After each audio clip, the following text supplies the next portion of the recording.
हमारे विशिष्ट अतिथि, उपस्थित मित्रों एवं छोटे छोटे भाइयों, इस साल हम अपनी आज़ादी की स्वर्ण जयंती मना रहे हैं।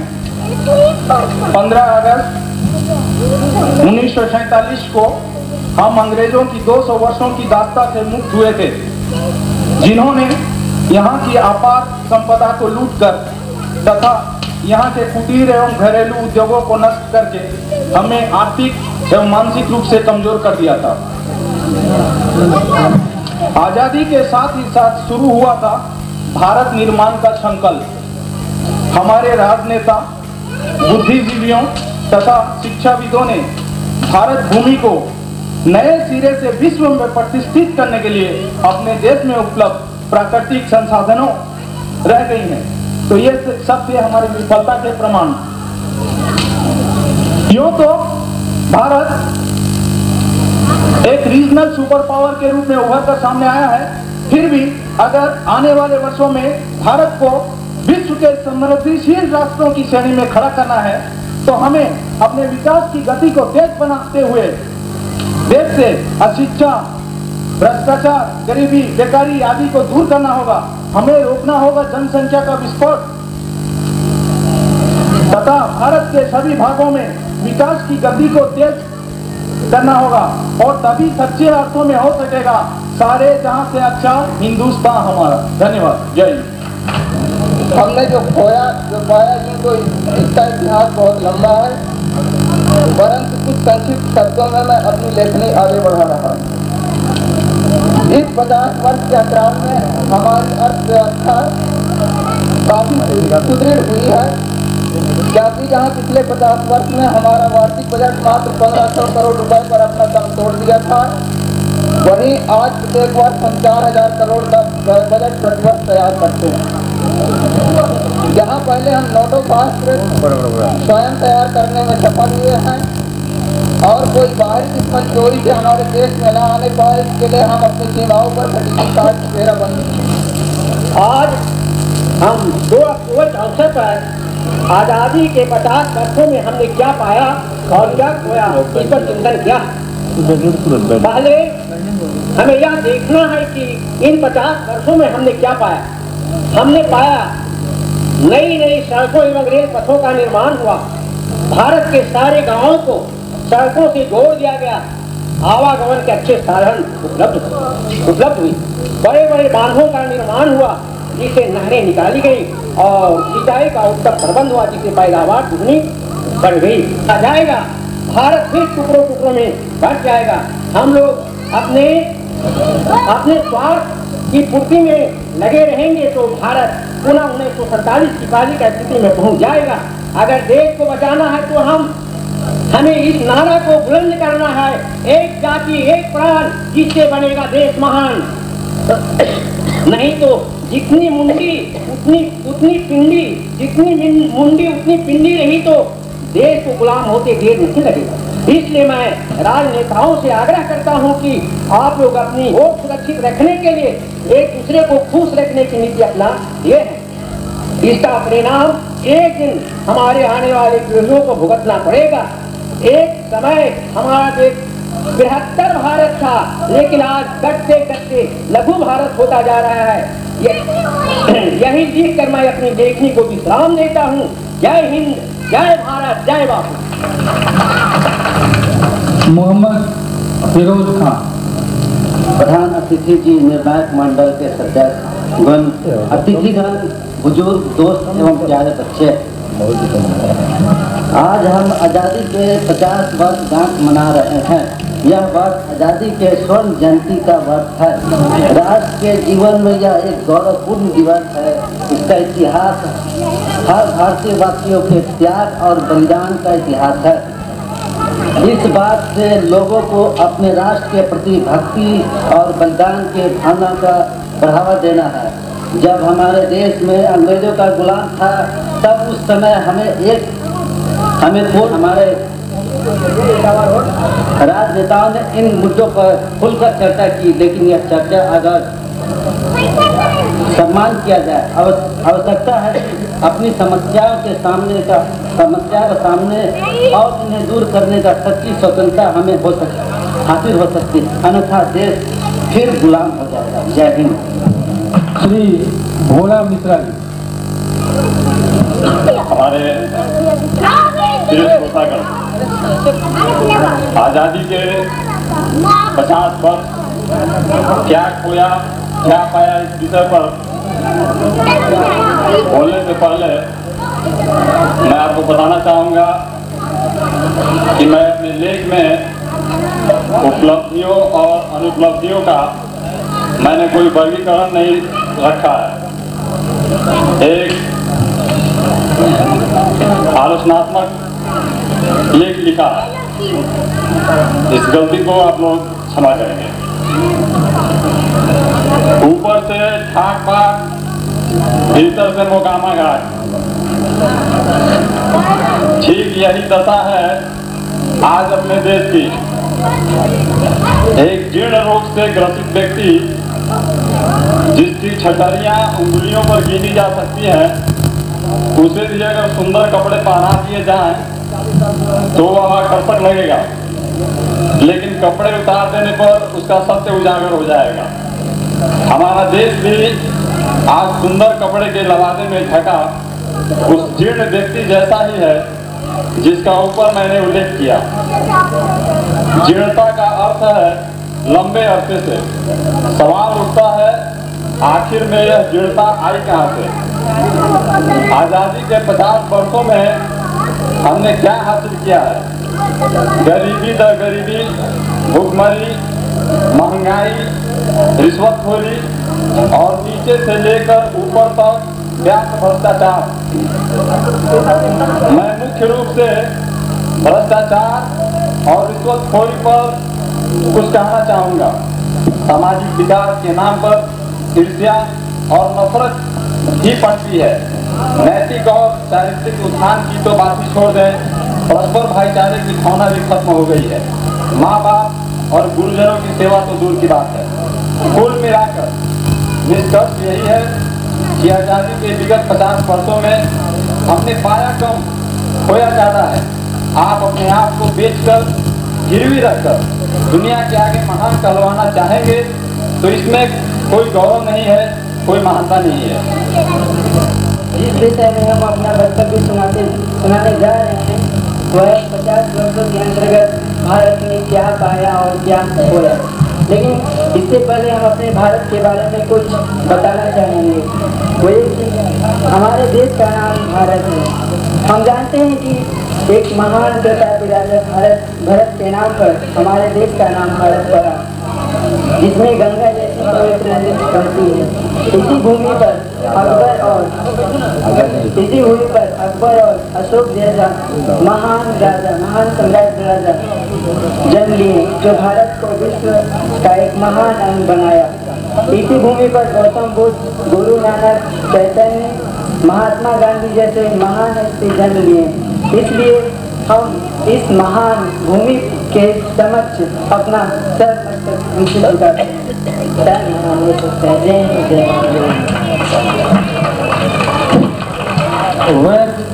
विकास योजना बनाई गई। 1950 में योजना आयोग की स्थापना की गई। तब से अब तक 7 पंचवर्षीय योजनाएं तथा एक वार्षिक योजना का आयोजन समाप्त हो चुका है। 8वीं पंचवर्षीय योजना भी समाप्ति के कगार पर है। इसका कार्यकाल 1992 से 1997 तक है। यह वर्ष आज़ादी के स्वर्ण जयंती के वर्ष के रूप में मनाया जा रहा है।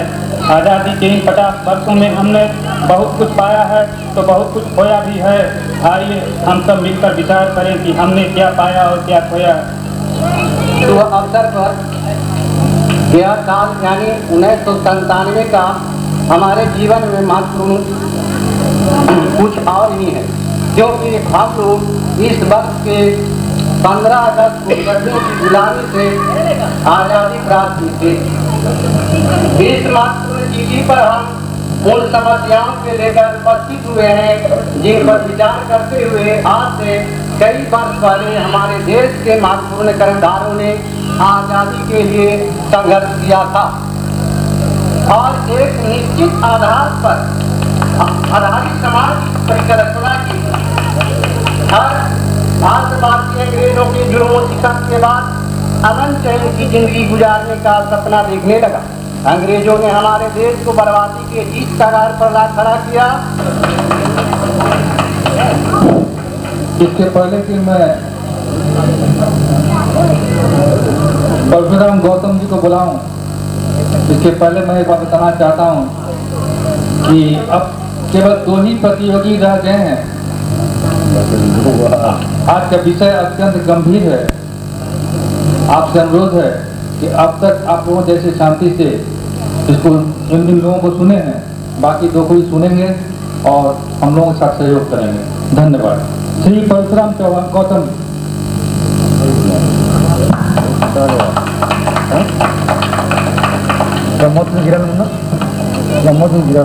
किसी न किसी रूप से कुछ पाने के लिए कुछ खोना पड़ता है। जैसे आज हम कॉफी जंगलों को काटकर कृषि भूमि बनाए हैं, तो एक तरफ हम जहाँ 3 गुना 4 गुना फसल की पैदावार अधिक किए हैं, वहीं दूसरी तरफ वनों का विनाश करके अपने वातावरण और पर्यावरण पर अपने हाथों से अपने लिए ही बमबाजी किए हैं। इसी तरह से हम जहाँ एक तरफ बड़े बड़े उद्योगों की स्थापना करके बड़ी बड़ी मशीनों, घरेलू उत्पादों, परिवहन के साधनों और जैसे शरीर को छुपाने के लिए, शरीर की सुरक्षा के लिए अनेक प्रकार के कपड़ों का उत्पादन किया है। परंतु यह भूल बैठे हैं कि जो हमें बदन की सुरक्षित रखने के समाप्त किया है। धन्यवाद। वंदे मातरम।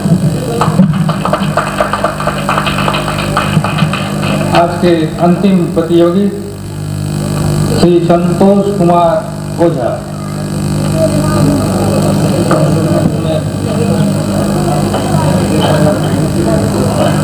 युवा मंच के साथियों, हमारी तरफ से आप सभी को हार्दिक अभिनंदन है। आज मैं आजादी के 50 वर्षों में क्या खोया और क्या पाया, इस पर कुछ शब्द आप लोगों के सामने व्यक्त कर रहा हूँ। यह कहावत बहुत पहले से ही प्रचलित है, कुछ पाने के लिए कुछ खोना पड़ता है। आज से पिछले 50 वर्षों के अंतर्गत में सर्वाधिक हमने जनसंख्या को पाया, जो बढ़कर आज 3 गुना हो गया है। आज 50 वर्षों में हमारे देश की आबादी में जो लगातार वृद्धि हुई है, शायद किसी देश में हो। जनसंख्या वृद्धि के साथ साथ स्वास्थ्य परिवार कल्याण भी किए, जिसमें परिवार कल्याण के हेतु अनेक उपचार किए गए, जिसमें बच्चों को टीका लगाया जाता है। इसका व्यवस्था गाँव में भी है। इस प्रकार राजनीति के क्षेत्र में भी हमने बहुत हद तक खोया है। पिछले 50 वर्षों में के अंतर्गत विकासशील देशों में हमारा देश अर्थव्यवस्था में जितना अधिक विकास किया है, वही इसमें खामियां और घोटाले भी हैं। हर प्रकार के घोटालों के कारण आज विश्व में हमारे देश की बदनामियां हो रही है। इस प्रकार आर्थिक विकास के साथ ही कुछ खोया भी है। हमारे देश में कुछ ऐसे महापुरुषों ने जन्म लिया जो विश्व के सभी देशों में जाने जाते हैं और देश कल्याण के लिए हमेशा सचेत रहे हैं। उन महापुरुषों में गांधी, चाचा नेहरू तथा मदर टेरेसा भी है। पिछले 50 वर्षों में हमने इन महान हस्तियों को खोया है, जो हमेशा देश का हित ही चाहा है। इन्होंने अनेक चिकित्सा केंद्र, विद्यालयों तथा कॉलेजों का निर्माण किए, जिनकी उपलब्धियां आज भी है, पर इन महापुरुषों को हमने खो दिया। ऐसे महापुरुषों को पाना भी हमारे देश के लिए सौभाग्य की बात है। इस प्रकार हमारा देश पिछले 50 वर्षों में कुछ खोया है तो कुछ पाया भी है। इन सभी बातों के साथ मैं अपना वक्तव्य समाप्त करता हूँ। निर्णायक मंडी के निर्णय के अनुसार 154 श्री सुभाष नंदवाना जी और 131 श्री रामाशंकर चौहान। धन्यवाद।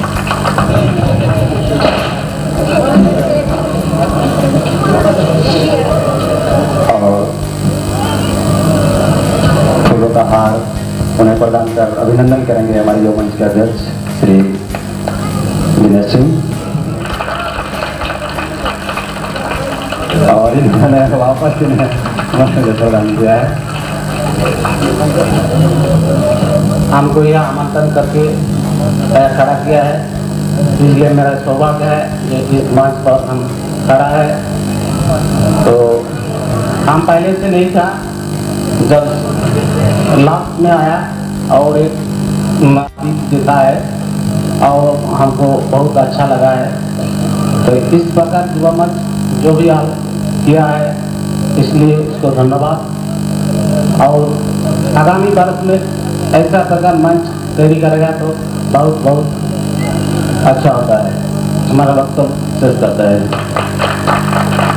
से कोई प्रोग्राम करते हैं तो आपस में अगर कोई मतभेद भी हो तो उसको भुलाकर सभी एक साथ काम करते हैं। ये बहुत अच्छा प्रयास है। Thank you.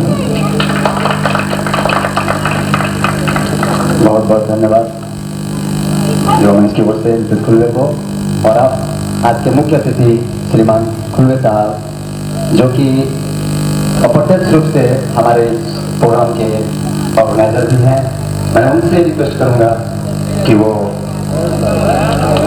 दो शब्द यहाँ रखें।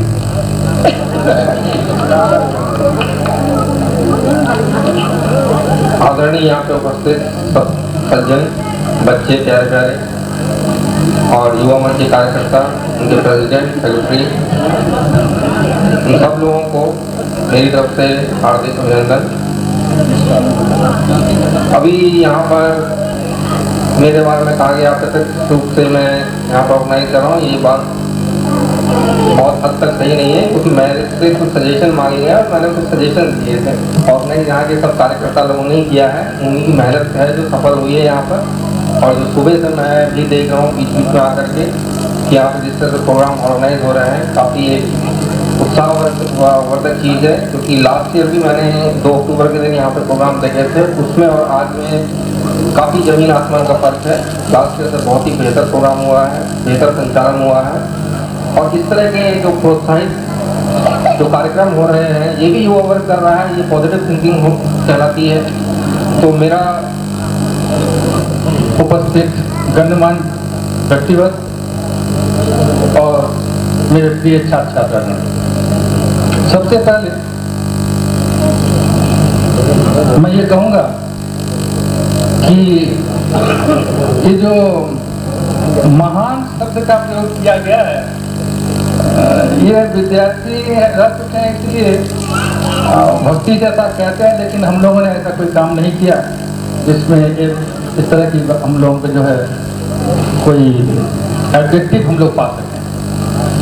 वैसे पिछले बार भी मैं यहाँ आया था, कोल फील्ड में इस तरह के सुसंस्कृत परिष्कृत प्रोग्राम जो है बहुत कम ही देखने को मिलता है। मैंने पिछले वर्ष ही कहा था युवा मंच के कार्यकर्ताओं से कि जब तक मैं यहाँ रहूँगा आपके कार्यक्रम में अवश्य आऊँगा। ये जो है इस क्षेत्र में जितने भी कोल फील्ड हैं, वहाँ पर इस प्रकार के सांस्कृतिक कार्यक्रम दिखाई नहीं पड़ते। विशेषकर ये जो निबंध प्रतियोगिता या पिछले वर्ष जैसे कि क्विज वगैरह हुआ था, इसलिए युवा मंच के सभी कार्यकर्ताओं को धन्यवाद देता हूँ और आशा करता हूँ कि इस प्रकार के कार्यक्रम वे लोग बराबर आगे भी वो जो है संगठन करेंगे। आप सभी लोगों को एक बार फिर धन्यवाद देते हुए मैं अपना वक्तव्य समाप्त करता हूँ। सज्जन मंडली, ये मनुष्य के अंदर ध्वंसात्मक और सृजनात्मक 2 प्रकार की ऐसी प्रवृत्तियां हैं को यह युवा मंच आयोजित करके युवा वर्ग को कुछ व्यक्त करने का, उनकी सृजनात्मक प्रवृत्ति को पल्लवित और पुष्पित होने का सुअवसर प्रदान करते रहेगा। इसी शुभेच्छा के साथ मैं अपने वक्तव्य को समाप्त करता हूँ। जय हिंद।